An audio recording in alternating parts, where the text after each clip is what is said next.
লিবিয়ায় মুখোমুখি তুরস্ক মিশর, ভয়াবহ সংঘাতের আশঙ্কা।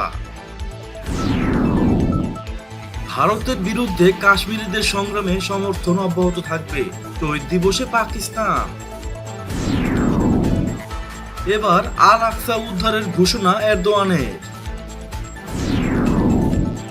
ক্ষেপণাস্ত্রের তথ্য বিক্রির দায়ে সিআইএর গুপ্তচরের ফাঁসি ইরানে। যুক্তরাষ্ট্র ইসরায়েলের সামনে কঠিন দিন, যুদ্ধজাহাজে আগুন প্রসঙ্গে ইরানি জেনারেল।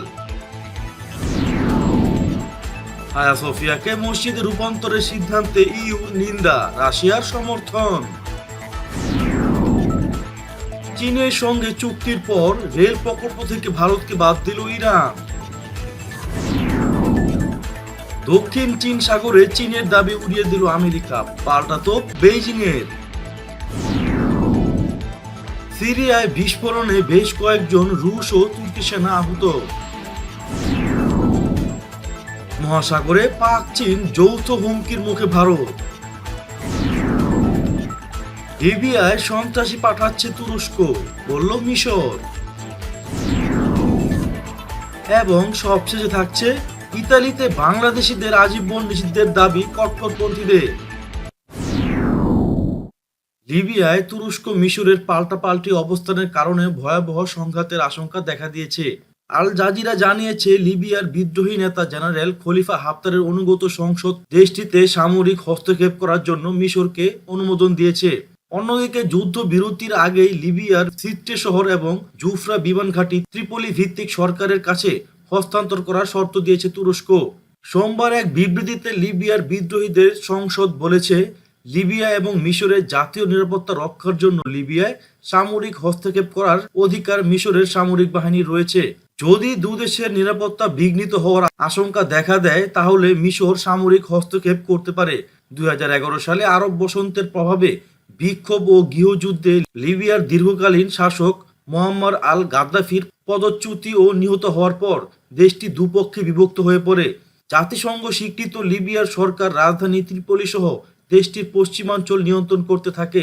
অন্যদিকে বেনগাজিকে কেন্দ্র করে মিশর, জর্ডান ও সংযুক্ত আরব আমিরাতের সমর্থিত বিদ্রোহী জেনারেল খলিফা হাফতারের বাহিনী দেশটির পূর্বাঞ্চলের দখল নেয়। কাশ্মীরে শহীদ দিবস উপলক্ষে সেখানকার অধিবাসীদের প্রতি আবারও দৃঢ় সমর্থন ঘোষণা করেছে পাকিস্তান। দেশটির পররাষ্ট্র মন্ত্রণালয় এক বিবৃতিতে বলেছে, কাশ্মীরি জনগণ ভারতের বলদর্পী নীতির বিরুদ্ধে যে সংগ্রাম চালিয়ে যাচ্ছে তার প্রতি ইসলামাবাদের সমর্থন অব্যাহত থাকবে। কাশ্মীরের ৭৯তম শহীদ দিবস উপলক্ষে পাকিস্তান এই বিবৃতি দিয়েছে। 1931 সালের 13 জুলাই ডোগরা শিখ শাসকের বাহিনীর গুলিতে অন্তত 22 জন মুসলমান শহীদ হন। এ কারণে কাশ্মীরে প্রতি বছর 13 জুলাই শহীদ দিবস হিসেবে পালিত হয়। তুরস্কের প্রেসিডেন্ট রিসেপ তাইয়েপ এরদোয়ান আয়া সোফিয়াকে আবারও মসজিদে পরিণত করার পর এবার ইসরায়েলের কাছ থেকে আল আকসা মসজিদকে মুক্ত করার প্রতিশ্রুতি দিয়েছেন। গত শুক্রবার তিনি এ ঘোষণা দিয়েছেন বলে জানিয়েছে দ্য জেরুজালেম পোস্ট। গির্জা থাকার পর আয়া সোফিয়াকে 1453 সালে মসজিদে রূপান্তরিত করেন উসমানী সুলতান মেহমুদ আল ফাতিহি। পরে 1934 সালে তা জাদুঘরে রূপান্তরিত হয়েছিল। আয়া সোফিয়াকে আবারও মসজিদে রূপান্তরের ঘোষণা দেওয়া হয়। আয়া সোফিয়াকে মসজিদে পরিণত করার ঘোষণার পর আল আকসা মসজিদকে মুক্ত করার বার্তা দেওয়া হয়েছে তুর্কি প্রেসিডেন্টের ওয়েবসাইটে। বলা হয়েছে, আয়া সোফিয়ার পুনরুত্থান হলো বিশ্বজুড়ে মুসলমানদের আবারও কর্তৃত্বের প্রথম পদক্ষেপ। আয়া সোফিয়ার এই উত্থান নিপীড়িত শোষিত মুসলমানদের আশার আলো। ভাষণটির আরবি অংশে বলা হয়েছে, আয়া সোফিয়াকে মসজিদে পরিণত করা আল আকসা মুক্তির অংশ। জেরুজালেমের পুরনো শহর যেখানে আল আকসা মসজিদ রয়েছে তা নিয়ন্ত্রণ থেকে ইসরায়েলকে বিতাড়িত করার ইঙ্গিত দেওয়া হয়েছে। এরদোগান ইসরায়েলের চরম সমালোচক হিসেবে পরিচিত। মার্কিন গোয়েন্দা সংস্থা সিআইএর কাছে ক্ষেপণাস্ত্র সংক্রান্ত তথ্য বিক্রির দায়ে রেজা আসগারি নামের এক গুপ্তচরের মৃত্যুদণ্ড কার্যকর করেছে ইরান। মঙ্গলবার ইরানের বিচার বিভাগের মুখপাত্র গোলাম হুসেন ইসমাইলি সাংবাদিকদের তথ্য জানিয়েছেন। গোলাম হুসেন ইসমাইলি বলেন, রেজা আসগারি প্রতিরক্ষা মন্ত্রণালয়ের এরামপেস বিভাগে কাজ করতেন। প্রায় 8 বছর আগে তিনি অবসরে যান। অবসরে যাওয়ার পর থেকে তিনি মার্কিন গোয়েন্দা সংস্থা সিআইএর পক্ষে কাজ করতে শুরু করেন। তার কাছে আমাদের ক্ষেপণাস্ত্র তৈরি সংক্রান্ত যেসব তথ্য ছিল তা অর্থের বিনিময়ে সিআইএর কাছে বিক্রি করে দেন। গুপ্তচর বৃত্তি সম্পর্কে নিশ্চিত হওয়ার পর তাকে গ্রেপ্তার করা হয় এবং দীর্ঘ বিচার প্রক্রিয়া শেষে আদালত তাকে মৃত্যুদণ্ড দেয়। গত সপ্তাহে তার মৃত্যুদণ্ড কার্যকর করা হয়েছে। ইরানের ইসলামী বিপ্লবী গার্ড বাহিনী বা আইআরজিসির কুদ ফোর্সের কমান্ডার ব্রিগেডিয়ার জেনারেল ইসমাইল কায়েনি বলেছেন, মার্কিন সরকার যে অপরাধযোগ্য করে বেড়াচ্ছে তার পরিণতি হচ্ছে বিমানবাহী যুদ্ধজাহাজে বিস্ফোরণ ও অগ্নিকাণ্ড। শীর্ষ পর্যায়ের কমান্ডারদের এক বৈঠকে দেওয়া বক্তৃতায় জেনারেল কায়ানি এসব কথা বলেন। মার্কিন বিমানবাহী রণতরী ইউএসএস বোনহোম রিচার্ডে বিস্ফোরণ ও ভয়াবহ অগ্নিকাণ্ডের ঘটনার দিকে ইঙ্গিত করেন তিনি। এজন্য তিনি দোষীদের খুঁজে বেড়াতে আমেরিকার জনগণকে সময় অপচয় না করার আহ্বান জানান। জাহাজে অগ্নিকাণ্ডের ঘটনায় কাউকে অভিযুক্ত করার প্রবণতা বন্ধ করার কথাও বলেন জেনারেল কায়ানি। তিনি বলেন, এটা এমন এক আগুন যা তাদের নিজেদেরকেই পুড়িয়ে মারবে। তিনি বলেন, এই ঘটনা তোমাদের নিজেদের অপরাধের জবাব। ইরানের এই জেনারেল আরও বলেন, আগামী দিনগুলোতে ইহুদিবাদী ইসরায়েল ও আমেরিকাকে কঠিন সময় পার করতে হবে। তোমাদের জন্য অনেক কঠিন সময় ও নানা ঘটনা অপেক্ষা করছে। ষষ্ঠ শতাব্দীতে তৈরি তুরস্কের রাজধানী ইস্তাম্বুলের হায়া সোফিয়া মসজিদের রূপান্তর করার সিদ্ধান্তের নিন্দা জানিয়েছে ইউরোপীয় ইউনিয়ন। সোমবার বেলজিয়ামের ব্রাসেলসে অনুষ্ঠিত ইউর এক বৈঠকে পররাষ্ট্র মন্ত্রীরা বলেন, এটি অনিবার্যভাবে অবিশ্বাসকে বাড়িয়ে তুলবে, ধর্মীয় সম্প্রদায়ের মধ্যে পুনরায় বিভাজন সৃষ্টি করবে এবং সংলাপ ও সহযোগিতা প্রচেষ্টাকে ক্ষতিগ্রস্ত করবে। এর আগে গত শুক্রবার তুরস্কের প্রেসিডেন্ট রিসেপ তাইয়েপ এরদোয়ান হায়া সোফিয়া জাদুঘরটি মসজিদে রূপান্তর করার জন্য আঙ্কারার উদ্দেশ্য সম্পর্কে ক্রমবর্ধমান সমালোচনার নিন্দা করে বলেছেন, হায়া সোফিয়ার উপর আমাদের দেশের বিরুদ্ধে অভিযোগের অর্থ আমাদের সার্বভৌমত্বের অধিকারের উপর প্রত্যক্ষ হামলা। এরদোয়ান বলেন, আমরা মুসলমানদের অধিকার, আমাদের দেশে আধিপত্যবাদী বিশ্বাস এবং অন্যান্য ধর্মের অধিকার রক্ষা করব। গির্জা থাকা হায়া সোফিয়াকে মসজিদে রূপান্তরের এই সিদ্ধান্ত গভীর হতাশার জন্ম দিয়েছে খ্রিস্টানদের মধ্যে।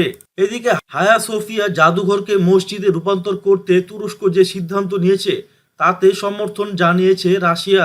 হায়া সোফিয়াকে মসজিদ রূপান্তর করা তুরস্কের অভ্যন্তরীণ বিষয় বলেও জানিয়েছে দেশটি।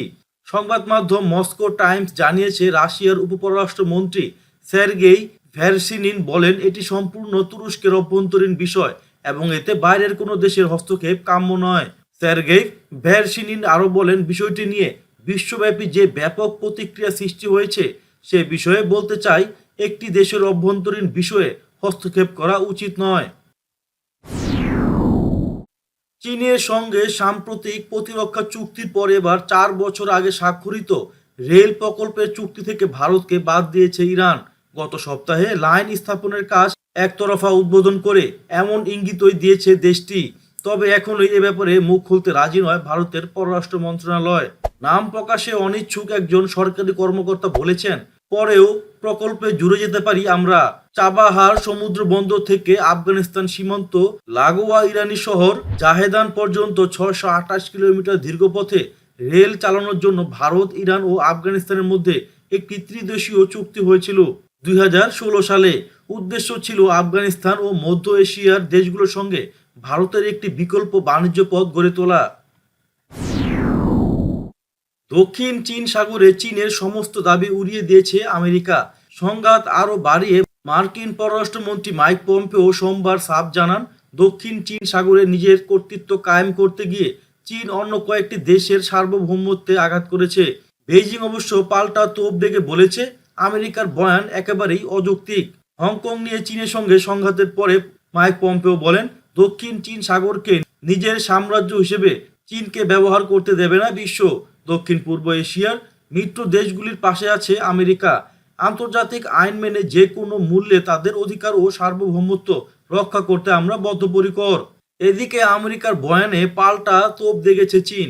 দেশটি বিবৃতি জারি করে বলেছে, দক্ষিণ চীন সাগরে শান্তি স্থাপনের অজুহাতে আমেরিকা এখানে পেশি শক্তি প্রদর্শন করছে। এতে দক্ষিণ চীন সাগর এলাকায় নতুন করে উত্তেজনার সৃষ্টি হচ্ছে, তা ওই এলাকার দেশগুলির মধ্যে বিরোধকে আরও উস্কে দিচ্ছে। সিরিয়ার যুদ্ধবিধ্বস্ত ইদলিব প্রদেশে এক বিস্ফোরণে 3 রুশ ও বেশ কয়েকজন তুর্কি সেনা আহত হয়েছে। মঙ্গলবার এই ঘটনা ঘটে বলে জানিয়েছে রাশিয়ার প্রতিরক্ষা মন্ত্রণালয়। এক বিবৃতিতে বলা হয়েছে, সিরিয়ার এক্সক্লেশন জোনের দক্ষিণ অংশে M4 হাইওয়েতে টহল দেওয়ার সময় স্থানীয় সময় সকাল 9টায় বিস্ফোরণ হয়। বিস্ফোরণে রাশিয়ান ও একটি তুর্কি আর্ম যানবাহন ক্ষতিগ্রস্ত হয়েছে।